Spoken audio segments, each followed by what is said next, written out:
Avec 136 classements d'hôpitaux publics et de cliniques privées, le palmarès des hôpitaux 2024 est le plus complet publié à ce jour.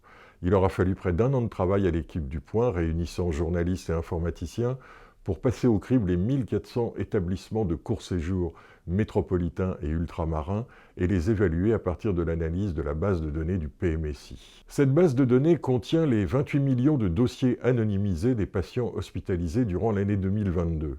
Elle permet finement, pathologie par pathologie, d'examiner les actes qui leur ont été prodigués, de voir la gravité de leur cas, la durée de leur hospitalisation, ou si celle-ci a été réalisée en ambulatoire, c'est-à-dire dans la journée, et quelles techniques modernes ou obsolètes ont été utilisées pour les traiter.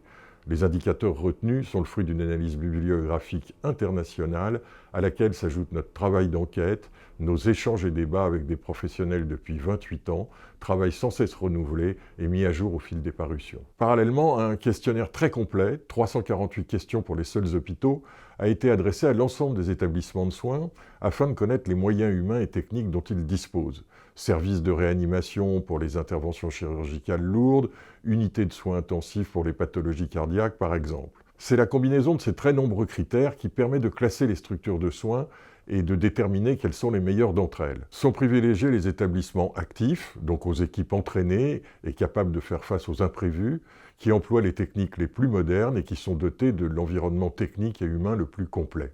85 pathologies ont été analysées et, comme à chaque édition du palmarès, de nouvelles ont été évaluées cette année.